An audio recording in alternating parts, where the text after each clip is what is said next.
지난주 설교에서 출애굽기 23장 후반부에 나오는 신앙적인 규범 5가지 가운데 서론에 해당되는 20절에서 22절 말씀을 살펴봤고, 이제 출애굽기 23장 후반부에 4가지 항목만 남았는데 그 중에서 오늘 2가지, 다음 주에 2가지 이렇게 살펴보면 우리가 그동안 살펴보던 출애굽기 21장에서 23장까지 나오는 내용, 언약의 책이라고 부르는 그 내용이 모두 끝나게 됩니다. 오늘 우리가 살펴볼 내용은 하나님께서 천사를 보내서 이스라엘을 가나안 땅으로 인도하시고 가나안 땅에 살고 있는 가나안 원주민들, 여러 족속들 이름이 나오죠. 그 가나안 원주민들을 전멸시키겠다 하는 약속 23절 내용과, 그렇게 하나님께서 이스라엘을 가나안 땅으로 인도하시고 그 땅을 점령할 수 있게 하셨을 때 이스라엘은 뭘 해야 되느냐? 그 땅에 있는 모든 우상들을 다 때려 부수고 이걸 이제 한문 표현으로 제가 척결 이렇게 한 건데요. 그래서 오늘 설교 제목이 진멸과 척결 그렇게 잡았어요. 우상을 척결하고 그렇게 모든 우상 숭배적인 것들을 다 제거해 버릴 때 하나님이 어떤 복을 이스라엘에게 내려주실 것인가에 대한 내용, 24절에서 26절 내용에 대해서 말씀을 드리려고 합니다. 그래서 이 내용은 지난주에도 제가 말씀을 드렸지만 이 출애굽기 23장 후반부는 이제 앞으로 이스라엘이 가나안 땅에 들어가게 되면 어떻게 해야 되느냐 하는 내용을 주로 다루고 있는데, 이스라엘이 가나안 땅으로 갔을 때 하나님께서 이스라엘을 위해서 뭘 해주실 거냐 하는 내용과, 그리고 그럴 때 이스라엘은 하나님 앞에서 뭘 해야 되느냐, 그러니까 하나님이 해주실 약속과 인간이 감당해야 되는 책임, 이 양쪽 이야기를 제시하고 있는 내용이다, 그렇게 이해할 수 있습니다. 그래서 먼저 23절을 보면 이스라엘을 가나안 땅으로 인도하시고 가나안의 원주민들을 전멸시킬 것에 대한 약속이죠. 그래서 여기 또 천사에 대한 이야기가 나옵니다. 나의 천사가 너희 앞에서 너희를 아모리 사람, 헷 사람, 브리스 사람, 가나안 사람, 히위 사람, 여부스 사람이 있는 곳으로 인도할 것이다. 그리고 내가 하나님은 그 족속들을 전멸시키겠다라고 말씀을 하시죠. 그래서 요 23절 내용은 우리가 이미 살펴본 20절에서 22절 말씀과 상당히 비슷하지만 그 내용을 조금 더 발전시키고 있는 것을 볼 수 있습니다. 일단 기본적으로는 하나님께서 하나님의 천사를 이스라엘 앞에 보내주셔서 그들을 보호하고 인도하고 약속의 땅으로 데려간다, 인도한다 하는 내용은 같아요. 그런데 20절에서 22절 말씀이 이스라엘 백성에게 내가 너희 앞에 보낼 천사의 말을 거역하지 말아라 하는 쪽에 초점을 맞추고 있다면, 이 23절은 그들이 그 천사의 말에 또 하나님의 말씀에 순종할 때 그 천사가 또는 하나님께서 이 가나안 원주민들을 전멸시키실 것이다 해서 그 순종의 결과 너희 원수들을 다 무찔러 주실 것이다 하는 점에 초점을 맞추고 있는 것을 볼 수 있습니다.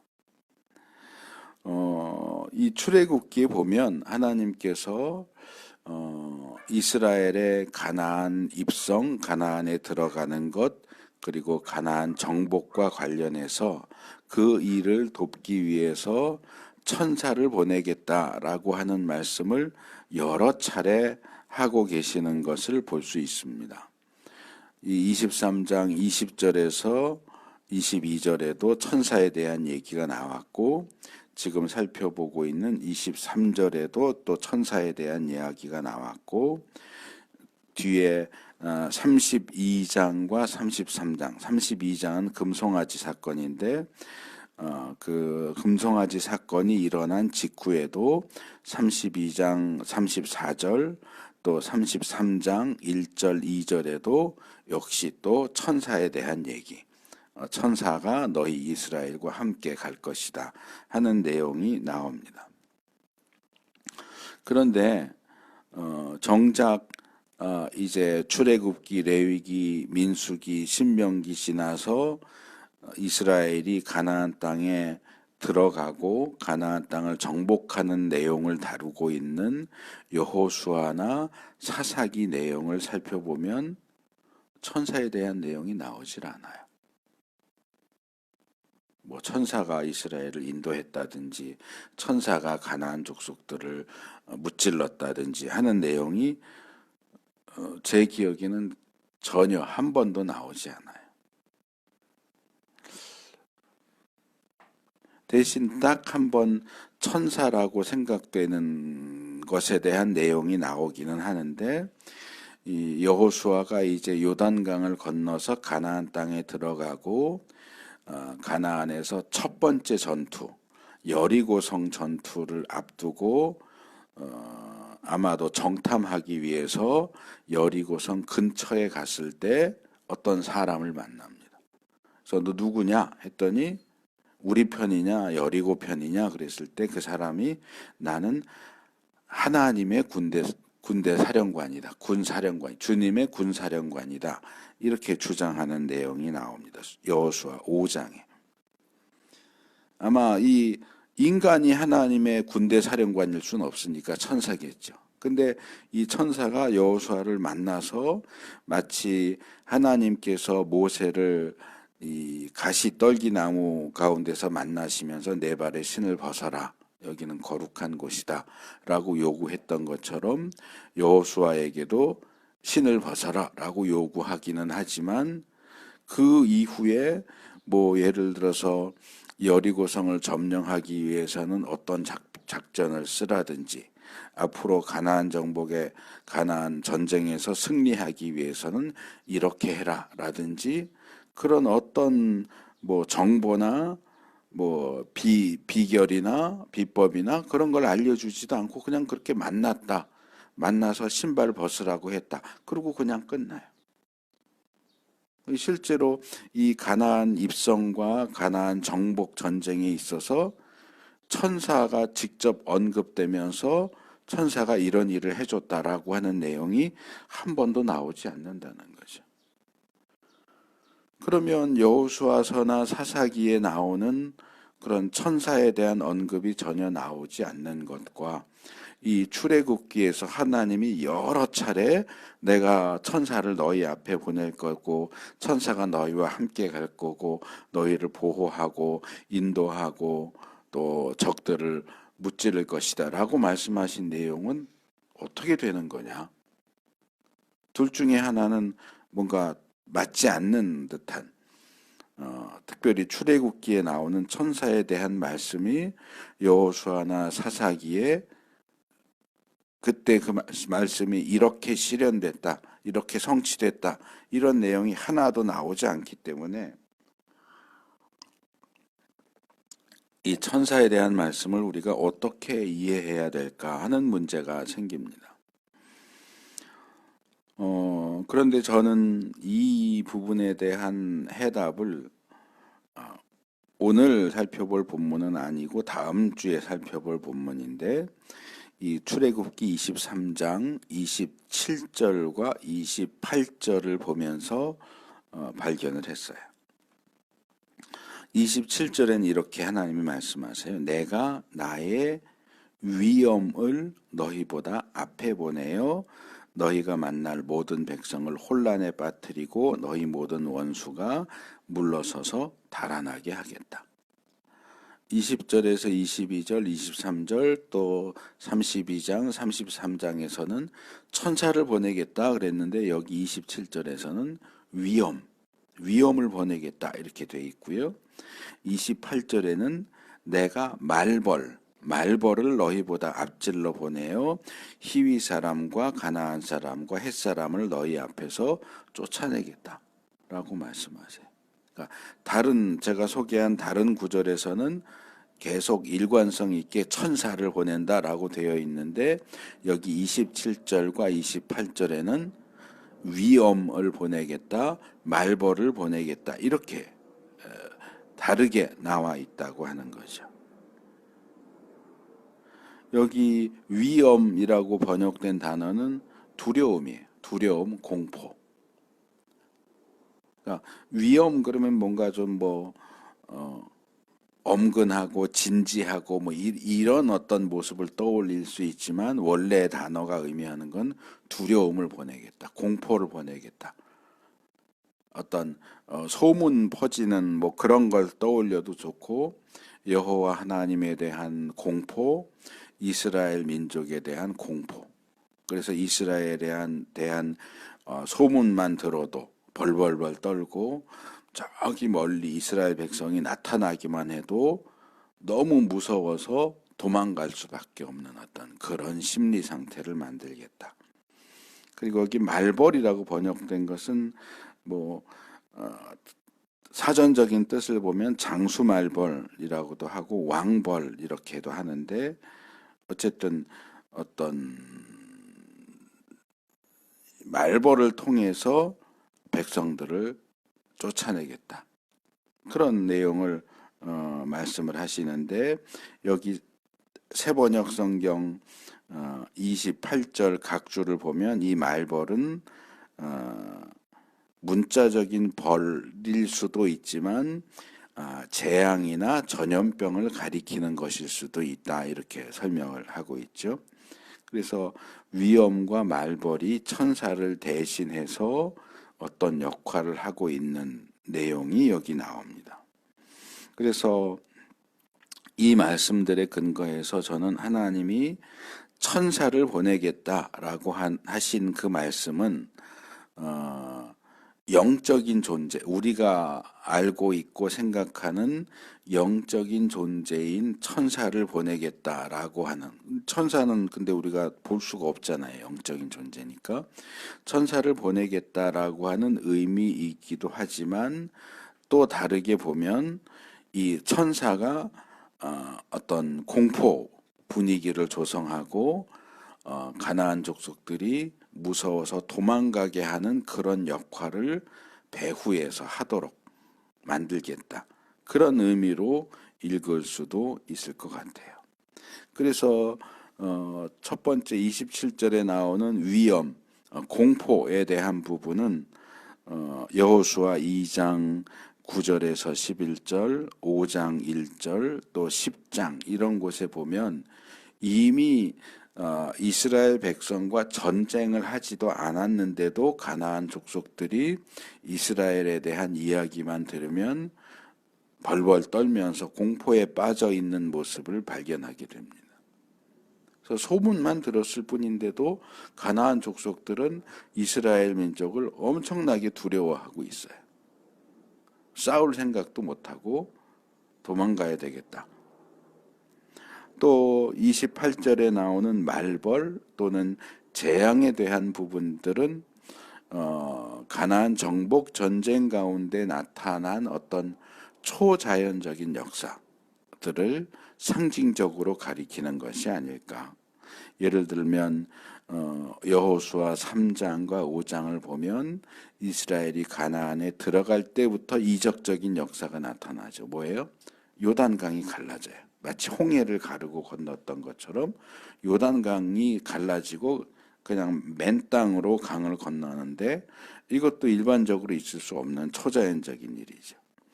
또 여호수아 6장과 9장을 보면 여리고성 어떻게 무너졌어요? 뺑뺑 뭐 하루에 한 바퀴, 일곱째 되는 날 일곱 바퀴 돌고 소리 꽥 지르니까 성이 무너졌어요. 이게 그런 일이 일어날 수 있어요? 성이 소리 지른다고 무너져요? 이것도 역시 하나님이 행하신 초자연적인 역사죠. 또 여호수아 10장 보면 이 가나안 연합군과 싸우는 가운데 지금 막 이기고 있는데 해가 떨어지고 있어요. 이 깜깜해지면 전쟁을 더 지속할 수 없으니까 여호수아가 기도 명령 같은 기도를 하죠. 뭐라고요? 태양도 스톱, 달도 스톱, 멈춰라. 그랬더니 정말 해도 멈추고 달도 멈췄어요. 그래서 전쟁을 계속할 수 있었고 원수를 적군을 무찌를 수 있었던 그런 이적적인 역사가 나타나죠. 그래서 지금 예를 든 것 같은 이런 일들이 결국 이 출애굽기 23장 28절이 말하는 말벌, 그러니까 문자적인 벌이 아니라 어떤 하나님이 초자연적인 역사를 통해서 이스라엘의 승리를 도우시는, 요단 강물을 가르고 여리고성을 무너뜨리고 해와 달을 멈추고 하는 이런 방식으로 하나님이 이스라엘에게 승리를 주실 것을 위엄과 말벌이라는 표현을 통해서, 다르게 말하면 천사라고 하는 표현을 통해서 말씀하신 것이 아니겠는가. 그래서 우리가 이런 부분들을 잘 생각을 해보면 하나님께서 천사라고 말씀하시면서 약속하셨던 내용들이 실제로 역사 속에서 천사가 등장하지는 않지만 하나님께서 여러 가지 다양한 방법들을 사용해서 그 약속하신 내용을 이루어 주시는 모습을 볼 수 있습니다. 그래서 우리가 우리 삶 속에서 하나님의 도우심을 구하고 또 하나님이 역사하시기를 간구할 때도, 하나님, 제가 이런 일 때문에 하나님 도와주셔야 되겠는데 이렇게 해주세요, 저렇게 해주세요, 이렇게 우리가 원하고 또는 우리가 선호하는 방식을 고집할 것이 아니라 하나님이 우리를 도와주시는데 하나님이 원하시는 방법으로, 하나님이 원하시는 다양한 방법으로 우리를 도우실 수 있도록 그렇게 하나님에게 자유를 드리는 게 필요해요. 많은 사람들이 하나님께 도움을 구하고 간구할 때 하나님이 어떻게 행동하셔야 하는지까지도 딱 정해서, 하나님 이 문제에 있어서 나를 도와주실 때는 요렇게 도와주세요, 다른 방식은 안 되고 요렇게 해주셔야 돼요 라는 식으로. 그러니까 물론 그 기도를 자세히 들으면 제가 지금 표현한 것처럼 꼭 그 표현을 사용하는 건 아니지만, 이렇게 기도하는 내용들을 종종 듣다 보면 그런 식으로 하나님을 제한하는, 하나님이 원하시는 대로 행동하시도록 놔두는 게 아니고 내가 원하는 방식, 내가 원하는 때에 내가 원하는 방식으로 역사하셔야만 합니다라고 마치 하나님에게 압력을 행사하듯이 그렇게 기도하는 모습을 종종 볼 수 있는데, 그렇게 하면 안 된다는 거예요. 도움을 청하는 건 우리 편의 일이죠. 그리고 도와주시는 것은 하나님 편의 일이에요. 그건 하나님이 알아서 하세요. 도움을 줄 건지 주지 않을 건지도 하나님이 결정하시고, 도움을 주는데 어떤 방법으로 도우실지도 하나님이 정하세요. 그건 내가 정할 수 있는 게 아니에요.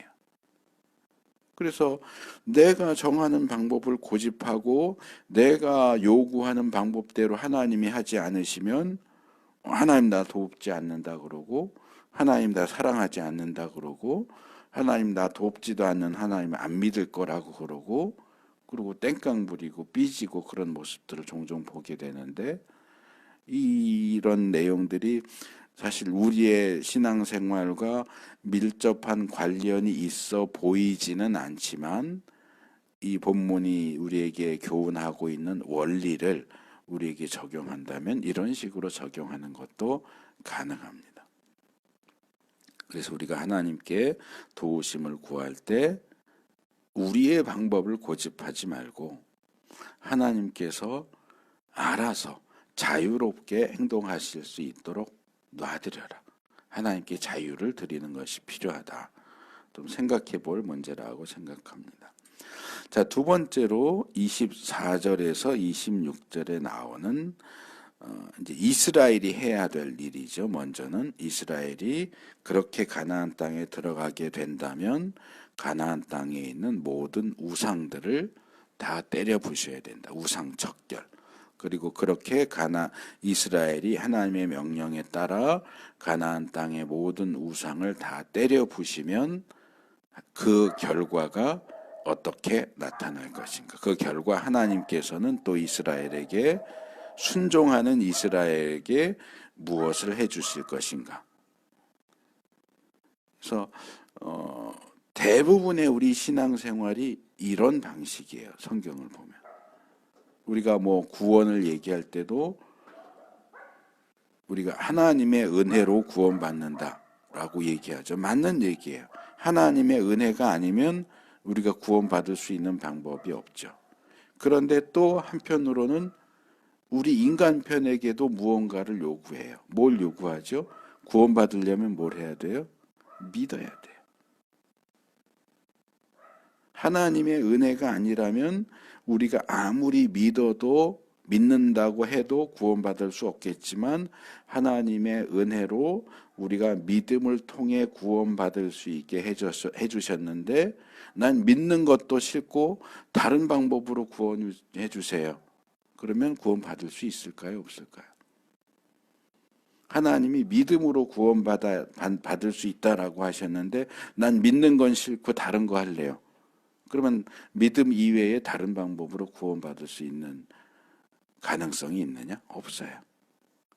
그래서 우리가 이전에 그 오후 성경 공부에서 특별히 이 그리스도인의 확신 5과 공부하면서 제가 계속 반복한 것처럼 모든 일들이 하나님의 은혜로 우리에게 복으로 주어지지만 그 복을 내 것으로 삼아서 붙잡기 위해서는 우리도 뭔가 반응을 해야 돼요. 구원받으려면 믿어야 되고요. 기도 응답을 받으려면 기도를 해야죠. 하나님의 뜻에 합당하게 기도를 해야 되고 승리를 하려면 싸워야 돼요. 하나님 기도 응답한다고 하셨잖아요. 그리고 기도를 안 하고 있어. 그럼 기도 응답 받을 수 있어요? 하나님 우리에게 승리를 주신다고 했잖아요. 그리고 정작 내가 영적인 전투를 해야 되는데 싸우질 않아. 그럼 어떻게 승리를 얻겠어요? 하나님 죄 용서해 주신다고 했잖아요. 그래 놓고 회개를 안 해. 하나님 내 삶 속에서 인도해 주신다고 했잖아요. 그랬는데 하나님을 신뢰하지 않아.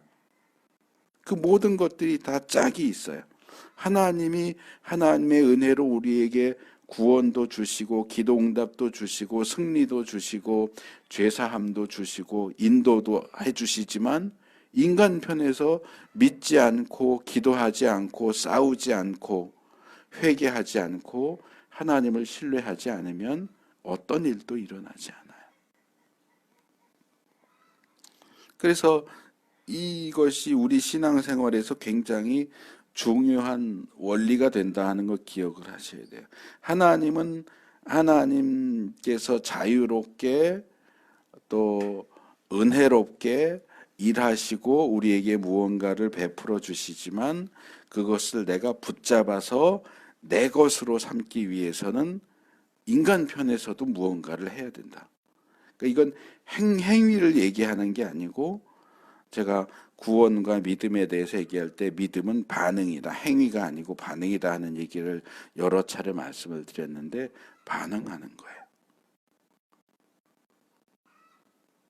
그래서 하나님께서 인간 편에 요구하시는 무언가를 반응하고 무언가를 할 때에만 하나님이 약속하신 그것을 붙잡아서 내 주머니에 넣을 수 있다고요. 근데 아무것도 안 하고 어차피 하나님이 다 주신다고 그랬으니까 어차피 하나님이 다 하시는 거니까 하고 아무것도 안 하고 멍하니 앉아 있으면 정말 아무것도 얻을 수 없게 돼요. 그래서 이스라엘이 가나안에 들어가고 가나안을 정복하는 일을 천사가 하고 하나님이 하시지만 실제로 여호수아 사사기 보면 이스라엘은 아무것도 안 하고 있었느냐? 아니요. 전쟁했잖아요. 여리고성 전투도 하고 아이성 전투도 하고 가나안 땅을 종횡무진 다니면서 전투하고 사사기 넘어가면 지파별로 또 전투하고 하나님 주신다고 그러는데 우리가 싸울 필요가 뭐 있어? 그냥 가만히 있으면 다 알아서 하나님이 주실 텐데 그런 식으로 가나안 정복이 일어나지 않는다고요.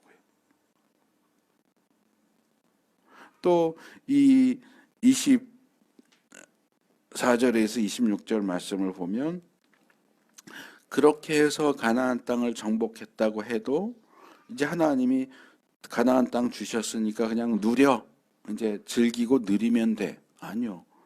가나안 땅에 여전히 남아있는 우상 숭배와 관련된 것들을 다 깨부셔야 돼요. 그 안에 그냥 들어가서 비비고 살겠다 그러면 안 돼요. 하나님이 싫어하시고 하나님이 금하시는 것들을 철저하게 제거하고 척결해야 돼요. 그래야 그 땅에서 복을 누리고 살 수 있어요.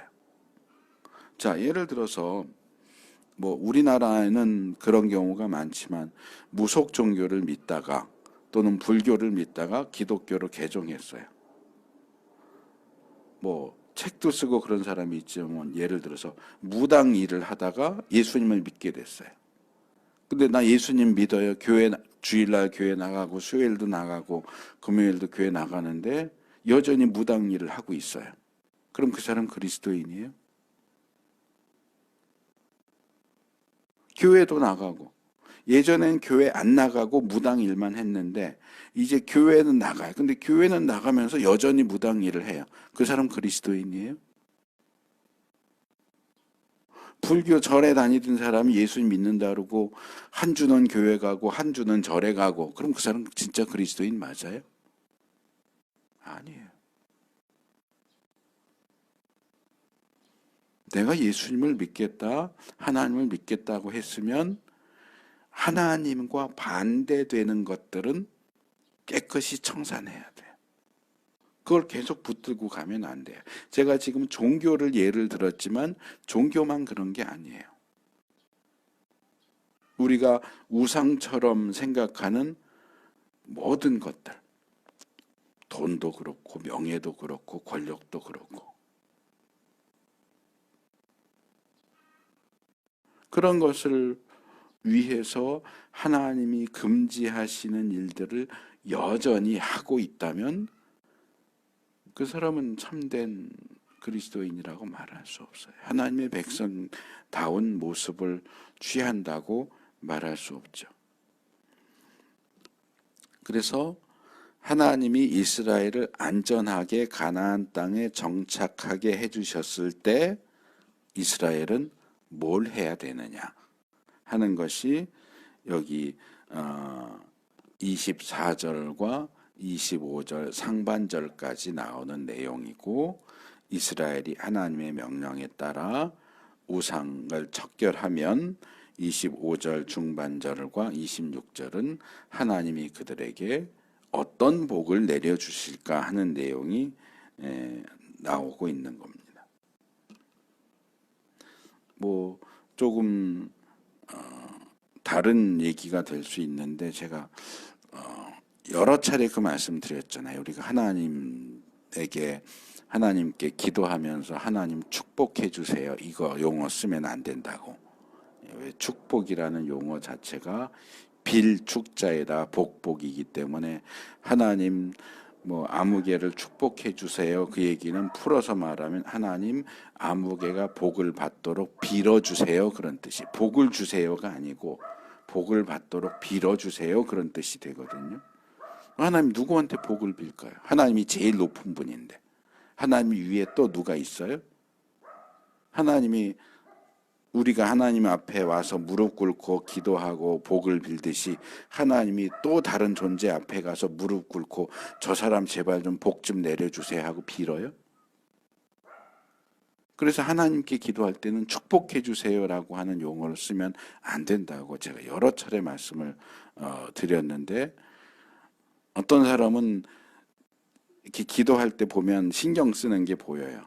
이 축복 용어를 안 쓰려고 하는 사람도 있는가 하면, 어떤 분은 그냥 뭐 예전과 전혀 다를 바 없이 하나님 우리를 축복해 주시고 이래요. 그 축복해 주세요라고 하는 말을 하나님께 쓰면 그거는 반기독교적이고 반성경적인 용어를 사용하는 거예요. 근데 제가 이 부분 준비하다가 퍼뜩 그 생각이 떠올랐어요. 이거는 제 기억에는 기독교 용어는 아니고 가톨릭에서 사용하는 용어인 것 같아요. 한문 표현인데 강복이라는 용어가 있어요. 강복. 제가 출애굽기 19장 말씀을 드리면서 하나님이 시내산에 강림하셨다 그랬잖아요. 이 강이 내려온다는 뜻이거든요. 그래서 시내산으로 내려오셔서 임재하신다. 이걸 이제 한문 표현으로 강림하신다라고 하는데, 제 기억에는 가톨릭에서 강복한다라는 표현을 써요. 그러니까 강복은 복을 내린다예요. 그러니까 우리가 하나님 축복해 주세요라는 용어를 쓰면서 머릿속에 가지고 있는 의미는 축복이 아니고 사실은 강복이에요. 하나님 복을 내려 주세요를 한문으로 표현은 강복해 주세요 이렇게 되는 거예요. 그래서 정축복이라는 용어를 못 끊게 쓰면 강복으로 바꾸라. 그냥 편하게, 저는 그 축복 용어가 잘못된 거 알게 된 이후로는 그냥 바꿨어요. 복 내려주세요 이렇게 바꿨는데, 이게 더 편하긴 하지만 그래도 복 주세요가 허전하고 축복이 입에 탁탁 너무 착착 감겨서 이 용어 바꾸기가 힘들다 그러면 축복 말고 강복으로 하세요. 강복은 의미가 맞아요. 하나님 우리에게 강복해 주세요. 복을 내려주세요. 그래서 축복이 어려우면 강복이 낫겠다. 복 내려주세요가 너무 어색하면 강복해 주세요도 차라리 그게 더 맞는 표현이라서, 어쨌든 신경 쓰셔서 하나님께 내가 당신을 축복합니다. 이건 돼요. 우리가 하나님께 복을 빌어주는 거니까 그 사람에게. 근데 하나님에게는 축복해 주세요라고 기도하면 안 돼요. 그 용어를 무심코 사용하지 않도록 좀 신경을 많이 쓰시면 좋을 것 같아요. 어쨌든 그래서 좀 딴 얘기지만 축복과 강복에 대한 얘기를 말씀을 드렸고요.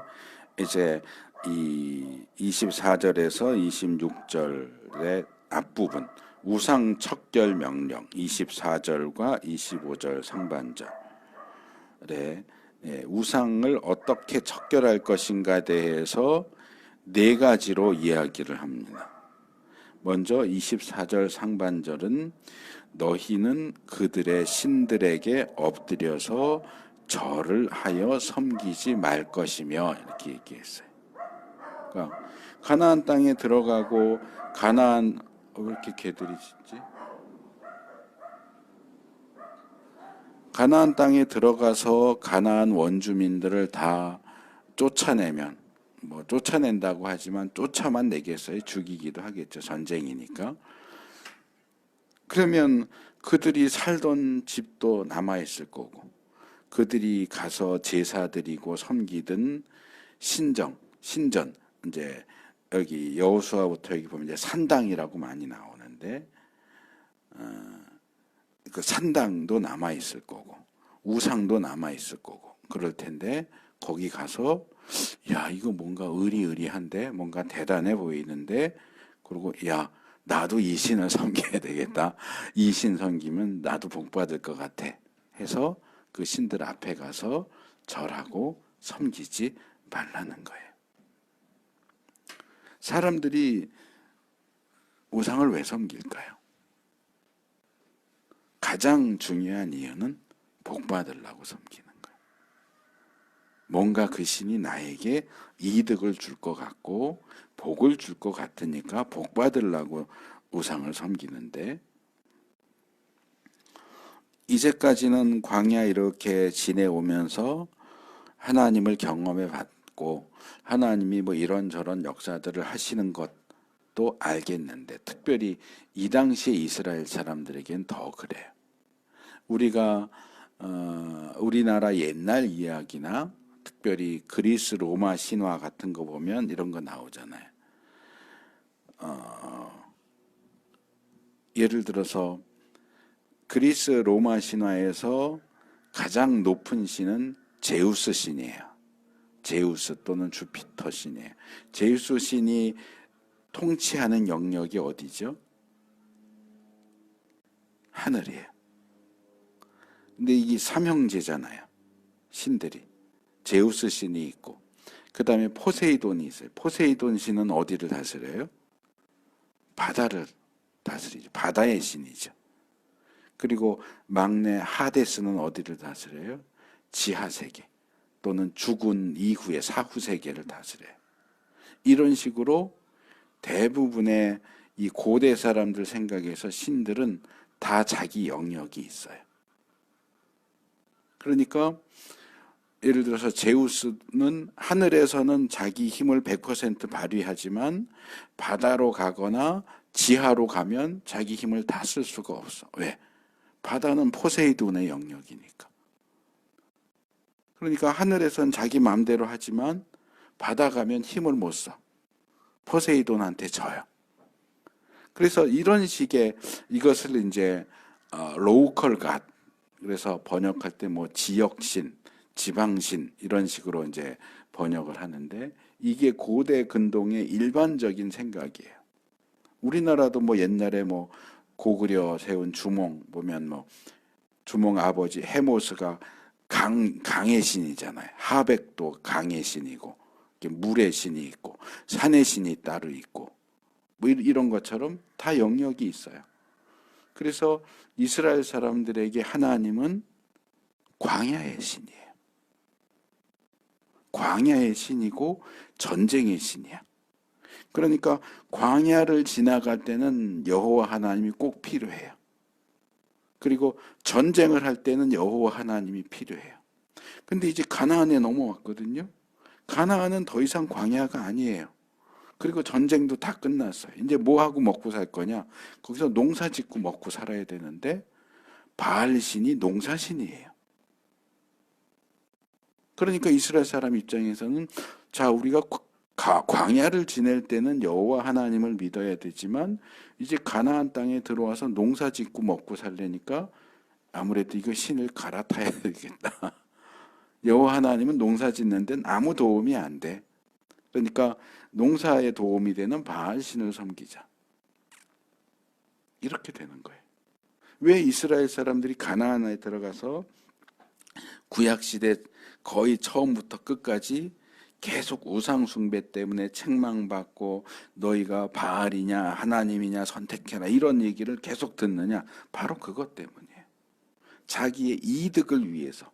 내가 가나안 땅에 정착해서 사는데 여호와 하나님은 더 이상 도움이 되지 않는다고 판단을 했기 때문에 갈아탄 거예요. 그런데 아주 여호와 하나님은 버리고 바알신만 섬겼느냐? 아니에요. 가나안 땅에 살면서도 전쟁할 일이 생기잖아요. 애굽에서 쳐들어오고 아수르에서 쳐들어오고 시리아가 쳐들어오고, 그럼 전쟁할 땐 또 하나님 앞에 가요. 이게 주특기가 신마다 주특기가 있으니까 농사질 때는 바알한테 가서 섬기고 전쟁할 때는 여호와 하나님 찾아가서 섬기고, 이걸 종교 혼합주의라고 하는 거예요. 아까 제가 불교 믿던 사람이 교회도 가고 절도 가고 무당하던 사람이 교회도 가고 무당집도 그냥 하고 이렇게 말했듯이 양다리를 걸치는 거예요. 하나님한테. 원래는 하나님만 섬기라는 게 하나님의 뜻인데 하나님만 섬겨 가지고서는 안 될 것 같아.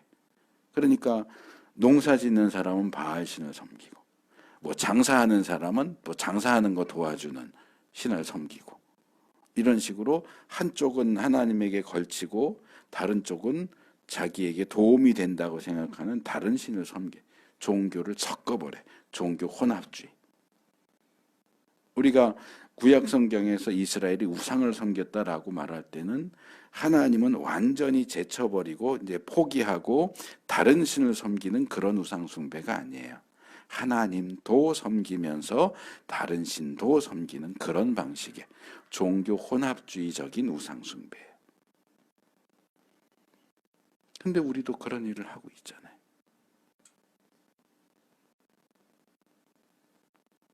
신약에 오면 예수님이 뭐라고 그래요?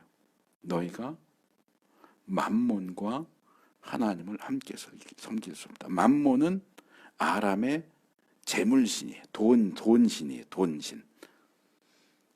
너희가 하나님과 재물을 함께 섬길 수 없다. 무슨 얘기? 너희들 지금 하나님 섬긴다고 하면서도 재물도 같이 섬기고 있어. 그 얘기예요. 하나님 섬기면서 재물도 섬기고, 하나님 섬기면서 명예도 섬기고, 하나님 섬기면서 권력도 섬기고. 그게 우상 숭배라고요. 뭔가 조금이라도 더 이익을 얻어내기 위해서, 이득을 보기 위해서 하나님만을 섬기는 그 태도를 버리고, 혹시 모르니까, 혹시 내가 광야로 나갈 일도 있고 전쟁을 할 일도 있으니까 하나님도 섬기고, 그리고 뭔가 또 다른 일을 할 때는 그 일을 도와줄 또 다른 신을 섬기고. 그게 성경이 정죄하는 우상 숭배란 말이에요. 이런 모습이 일반적인 사람들뿐만 아니라 제가 몇 차례 말씀드린 것처럼 교회 안에서 그리스도인들 사이에서도 발견된다는 거죠. 이건 제가 실제 인터넷에 올라오는 기사를 본 건데, 교회 다니는 사람인데 미국에 사는 교포인가. 그런데 보통 교포들은 대부분 다 교회 다니잖아요. 이민교회 다니잖아요. 근데 너무 힘든데 친구가 소개를 해줬어. 아무개 점쟁이가 용하다더라. 교인들끼리 당신 요즘 힘들지? 여기 아무개 좀 찾아가봐. 이 사람 참 용한 점쟁이래. 점쟁이를 소개를 받았어요. 그래서 전화를 했어요. 점쟁이한테. 내가 언제 당신을 찾아가면 좋겠느냐. 예약을 하고 싶어서 전화했다. 그랬더니 점쟁이가 금요일 저녁은 안 됩니다. 그러더래요. 왜요? 금요일 저녁에는 금요 기도회 가야 돼요. 점쟁이도 교회를 다니고 있는 거예요. 교회를 다니는 사람이 힘들다고 점쟁이 찾아가겠다 그러고, 그 용한 점쟁이는 점집을 하면서 교회를 다니고 있어. 그래서 기도회, 자기 그 영빨을 높이기 위해서 교회 금요 기도회는 교회 가서 기도해야 되기 때문에 점을 못 봐준대.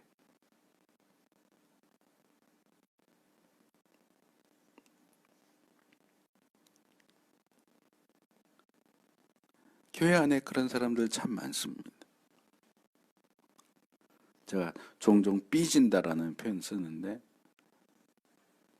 내가 지금 뭔가 이루어내야 되는 정말 중요한 일이 있어요.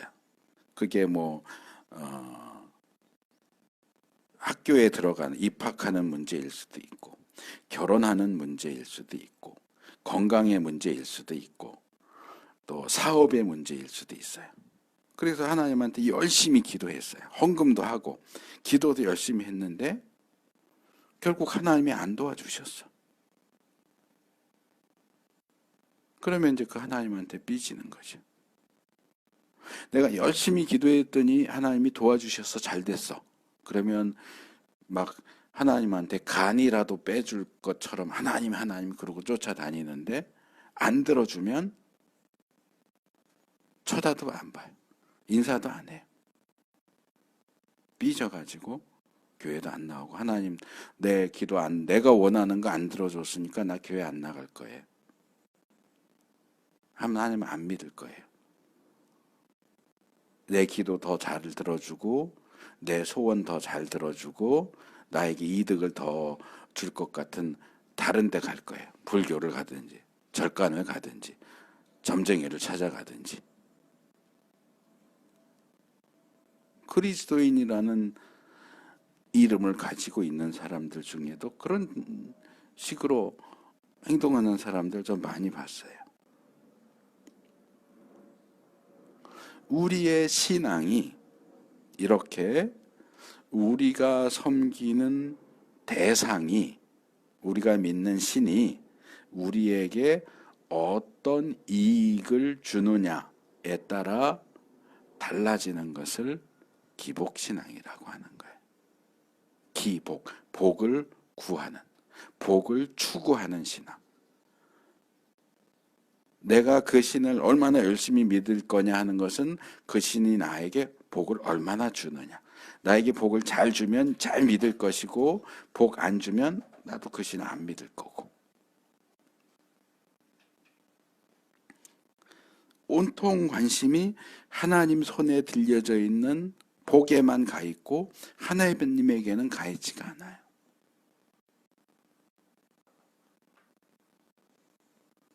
나에게 이득이 되기만 한다면 옳고 그름을 따지지도 않고 그냥 쫓아가고, 그건 성경이 말하는 여호와 하나님을 섬기는 신앙이 아니고 우상 숭배적인 신앙이에요.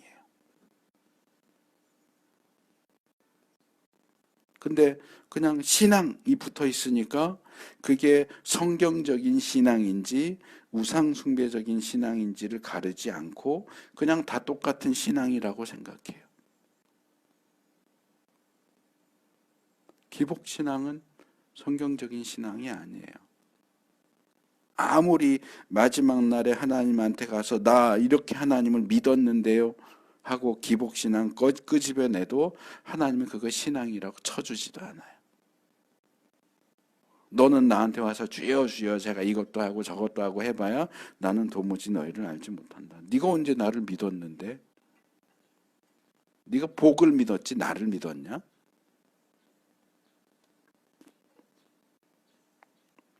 두 번째로 24절 중반절에는 그들의 종교적인 관습을 본받지 말아라 그럽니다. 좀 전에 말씀드린 것처럼 인간들이 만들어낸 가짜 종교, 이방인들의 종교가 가지는 가장 중요한 특징은 기복이에요. 복을 추구하는 거예요. 그래서 이방 종교의 종교적인 관습들은 다 기복에 초점을 맞춥니다. 얼마 전에 말씀드렸던 새끼 염소를 그 어미젖에 삶지 말아라. 또 바알 종교에 있어서 제사 드리고 나서 그 밤에는 창녀나 창남하고 잠자리를 같이 하는 이런 거 다 결국 기복을 위한 이방 종교적인 관습이죠. 이 사람들이 복을 받기 위해서는 서라면 어떤 일도 마다하지 않고 해요. 그리고 그걸 교회 안에도 끄집어 들어오려고 해요. 무속 종교는 그래요. 무속 종교는 윤리를 요구하지 않아요. 굿하면서 내가 착하게 살았는데 선하게 살았는데 정직하게 살았는데 복 주세요 그래요? 아니요. 무속 종교의 신에게 복을 받으려면 복채를 많이 내면 돼요. 무속 종교의 신은 자기를 따르는 사람에게 정직하게 살 것, 선하게 살 것 요구하지 않아요. 굿을 성대하게 할 걸 요구하죠. 돈 많이 갖다 바치면 복 준다고 그래요. 그런데 여호와 하나님은 그렇지 않아요. 돈 많이 가져온다고 복 주시는 분이 아니에요. 하나님이 어디 돈 갖고 와라 그래요? 순종해라 그러잖아요.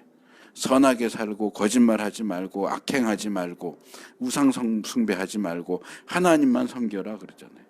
근데 교회 와서도 그 하나님의 명령은 행하지 않으면서 헌금만 많이 하면 하나님 복 줄 거라고 생각해요. 그건 성경적인 신앙이 아니라고요.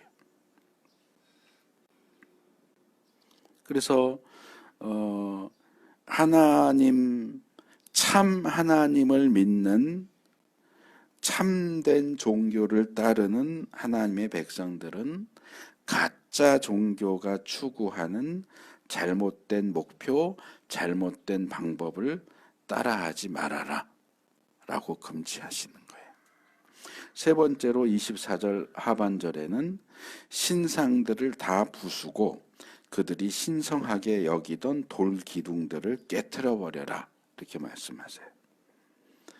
가나안 종교를 예를 들자면 여러 차례 말씀드렸던 바알 신상, 그모스 신상, 몰렉 신상 이런 것들은 주로 돌이나 금속으로 만들어요. 그리고 지난번에 제가 바알과 아세라 얘기를 했잖아요. 아세라가 주로 바알과 아세라 이렇게 같이 나오기 때문에 둘이 부부인 걸로 많이 생각하는데 아세라는 바알 신의 엄마야. 아내가 아니고. 이 아세라 신 같은 경우는 기본 상징이 기둥이에요. 그래서 바알 신상, 몰록 신상, 그모스 신상은 돌이나 금속 같은 걸로 해가지고 신상을 만들지만 아세라 신상은 나무 깎아서 기둥 모양으로 만들어 또는 돌을 깎아서 기둥 모양으로 만들어서 세우는 게 아세라 신상이에요. 여기 돌 기둥이 바로 그예요. 아세라 신을 가리키는 거예요. 그래서 그게 바알 신상이든 그모스 신상이든 몰렉 신상이든 아세라 신상이든 모든 우상을 만들어 놓은 그 신상은 다 깨부셔라. 다 부셔뜨려라. 물론 이 부분을 오해하지 마셔야 되는 게 얼마 전에도 그 말씀을 드렸지만 이 명령은 신정국가, 그러니까 여호와 하나님, 여호와 신앙이 그 국가의 종교이고 여호와 하나님이 그 국가의 왕으로 다스리시는 신정국가, 민주주의 국가 아니고 왕정 국가도 아니고 신정, 하나님이 왕이 돼서 다스리시는 아주 독특한 형태의 이스라엘에게만 주어진 명령이기 때문에 오늘날 이 땅에 존재하는 대부분의 국가, 이슬람 국가는 다르게 말해서 신정국가죠. 알라신만이 모든 걸 다스리는 국가죠. 거기도 신정국가죠. 대신 이제 신이 다른 거죠. 구약의 이스라엘도 신정국가고 그들 그 신정의 왕은 여호와 하나님이고 이슬람 국가들도 신정국가인데 그들의 왕은 알라죠. 근데 그런 몇 가지를 제외하면 대부분의 국가들은 다 종교 국가예요. 종교의 자유를 인정하죠. 예를 들어서 기독교 믿는다고 잡아가지 않아요. 공산 국가는 그럴지 모르지만 불교 믿는다고 잡아가고 이슬람교 믿는다고 잡아가고 그러지 않아요. 종교의 자유가 있어. 어느 종교를 믿든지. 그건 이제 다종교 국가라 그래. 모든 여러 가지 이단 사이비 이런 거는 좀 주의를 하지만 일반적으로 공인된 종교들은 다 인정해주고 어느 걸 믿든지 네 마음대로 해. 교회 가든지 절에 가든지 아무 상관없어. 이 다종교 국가죠. 우리가 살고 있는 우리나라도 다종교 국가예요. 그렇기 때문에 다종교 국가 상황에서 마치 우리가 신정 국가에 살고 있는 것처럼 우상은 다 깨부셔야 돼. 그래서 밤에 몰래 절간 들어가서 불상 목을 꺾어 놓고 온다든지 그러면 안 돼요. 그런 사람들 되게 많아요. 제주도에도 그런 일이 일어나고 정말 그러니까 그걸 주로 누가 하냐? 근데 기독교인들이에요. 불교인들이 교회 들어가서 십자가 부러뜨려 놓고 이러지 않아요. 왜냐하면 불교는 그런 부분에 대해서 자기만이 진리라고 주장하지 않기 때문에 타 종교를 인정하는데 기독교는 오직 예수를 믿어야만 구원받는다라고 하는 이게 있기 때문에 다른 종교는 다 가짜고 사탄이고 우상이니까 이게 다 깨부셔야 돼. 근데 이게 신정 국가에서 통하는 얘기지 다종교 국가에선 그러면 안 돼요. 만약에 그게 가능하다고 기독교인들이 우하고 몰려가서 절간 쳐들어가서 부처상 다 부시고 이러면, 그럼 반대로 불교인들이 와서 교회당 다 부셔도 우리가 할 말이 없잖아요. 불교인 입장에서는 기독교가 다른 종교잖아요. 우상 종교잖아요. 그럼 우리가 불교가 우상 종교라고 다 가서 깨부시는 거나, 불교인이 기독교가 우상 종교라서 다 깨부시는 거나 똑같은데 뭐라고 말을 할 수 있겠어요?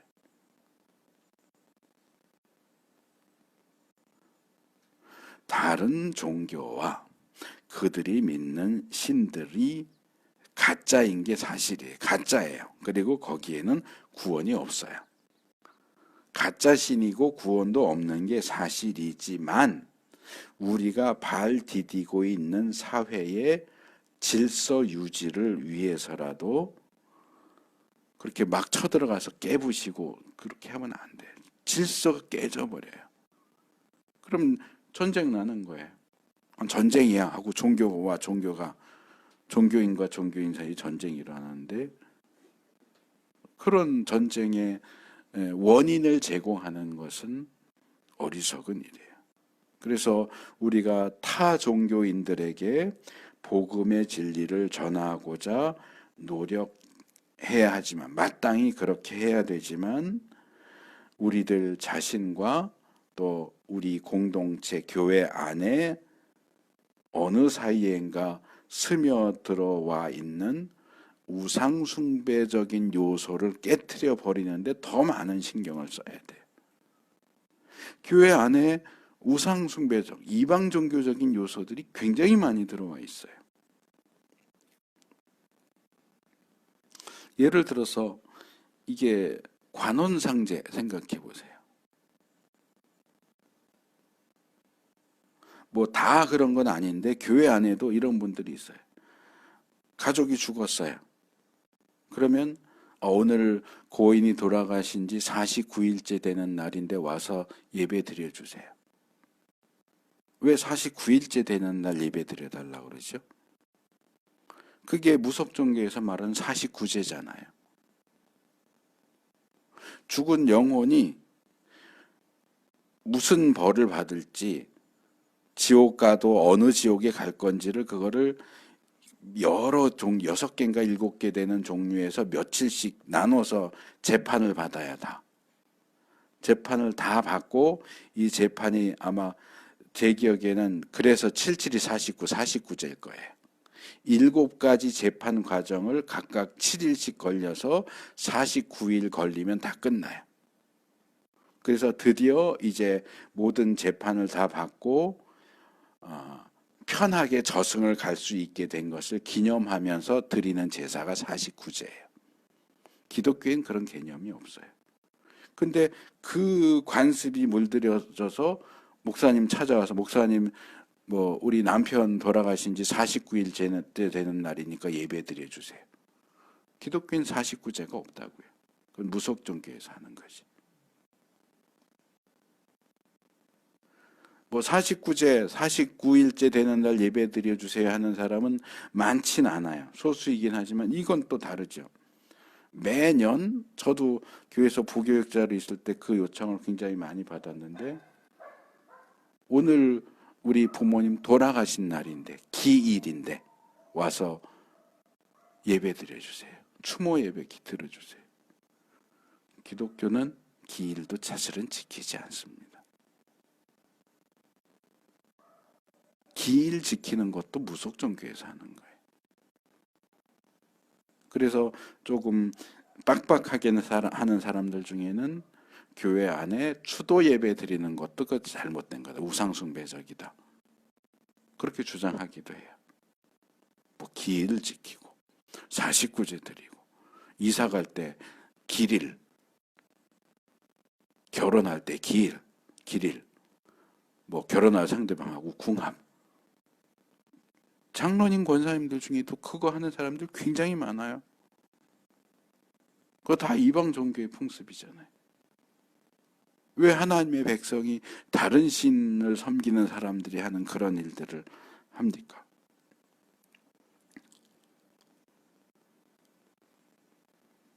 그 외에도 우리가 무의식적으로 이미 이렇게 습관이 들어버려서 성경적인 가르침과는 별개로 이 기존에 우리나라는 불교도 기본으로 깔려 있고 유교도 기본으로 깔려 있고 그 더 밑에는 우리나라의 기본 종교는 무속 종교거든요.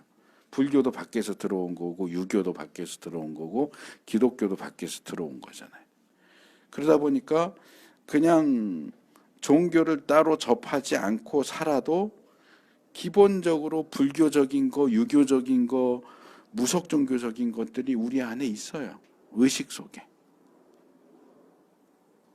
그래서 저희 아버님도 장로님이신데 1년에 한 번은 꼭 산소에 가야 돼요.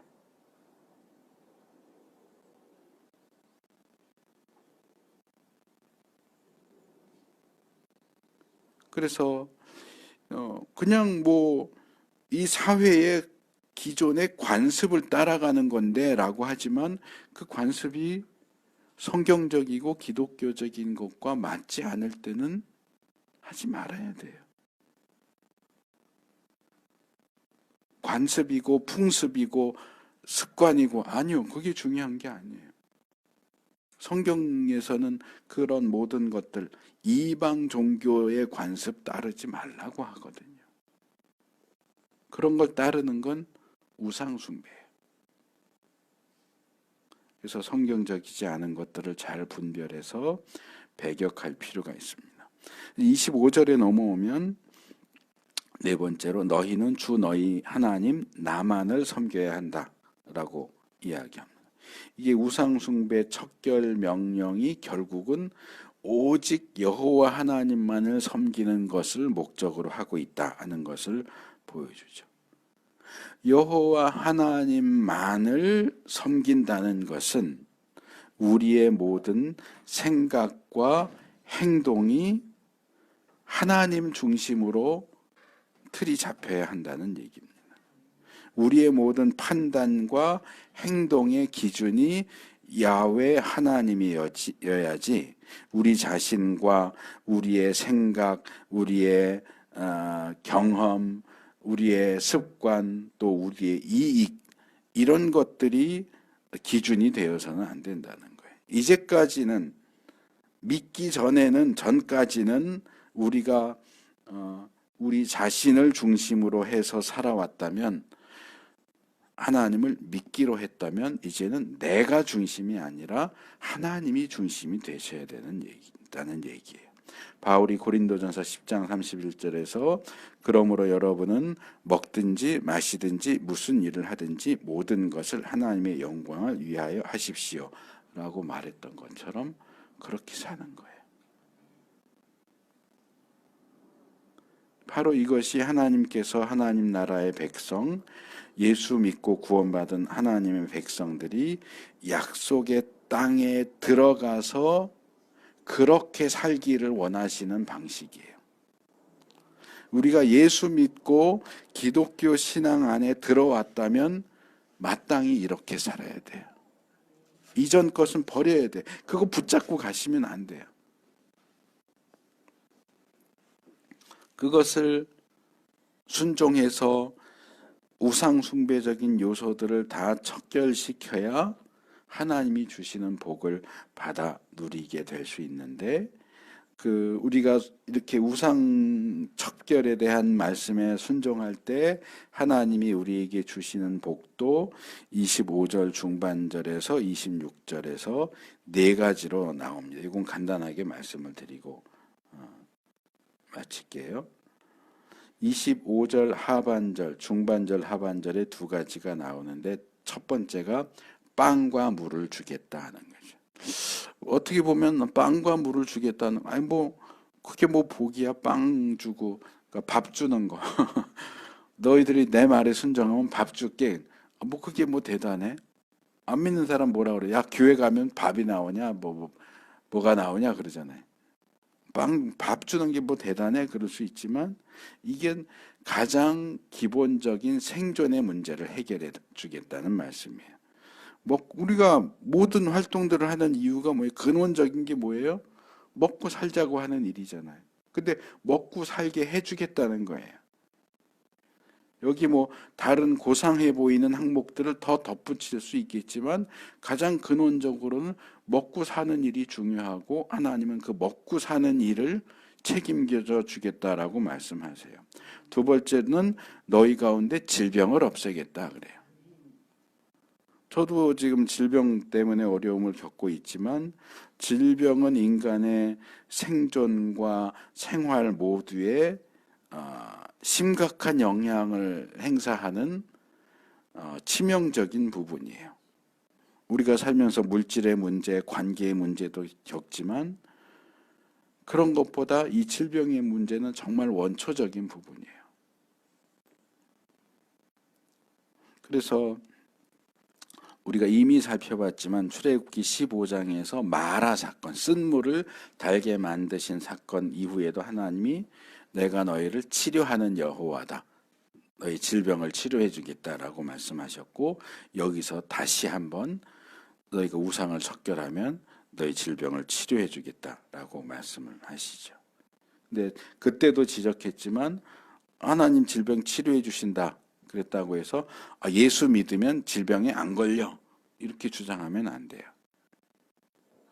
이건 그런 절대적인 얘기가 아니에요.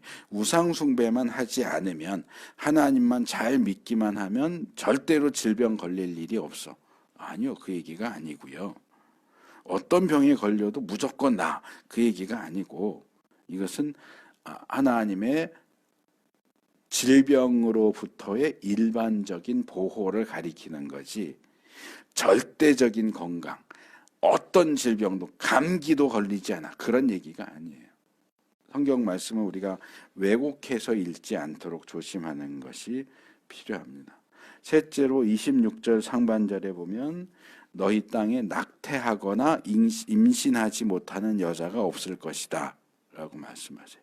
이 고대 사회에서 임신과 출산 그리고 최대한 많은 자녀들, 특별히 아들들을 낳는 것은 굉장히 큰 복으로 여겨졌고 그래서 임신하지 못하고 출산하지 못하는 여자는 우리나라도 뭐 조선시대까지만 가도 쫓겨나잖아요.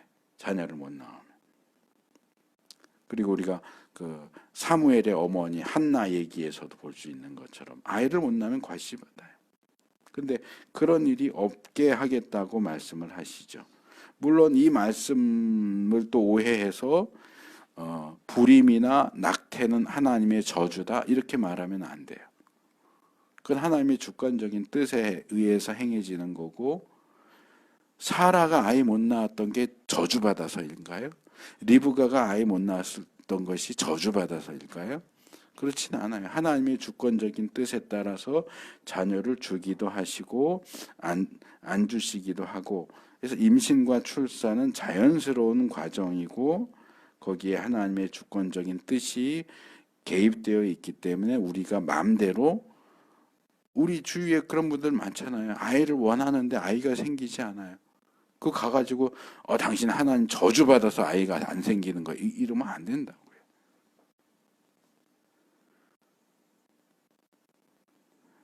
또 요즘엔 반대로 젊은 세대 가운데서 비혼주의, 결혼 안 하고 그냥 살겠다. 독신도 아니고 비혼이에요. 그러니까 같이는 사는데 동거지 결혼은 안 한다. 뭐 이런 어떤 주장. 결혼은 안 하는데 아이는 낳고 싶어서 뭐 시험관 나기로 아이 낳는다. 뭐 이런 얘기도 있고. 또 결혼은 하지만 난 아이는 안 낳을 거야. 그냥 개 고양이 키우면서 살 거야. 뭐 이런 친구들이 꽤 많이 있는 것 같은데 그거는 하나님의 창조 질서와 섭리를 거역하는 죄악된 태도예요. 죄 짓는 거라고요. 비혼 얘기하고 자녀 낳지 않겠다고 하는 건 하나님 앞에 죄 짓는 거예요.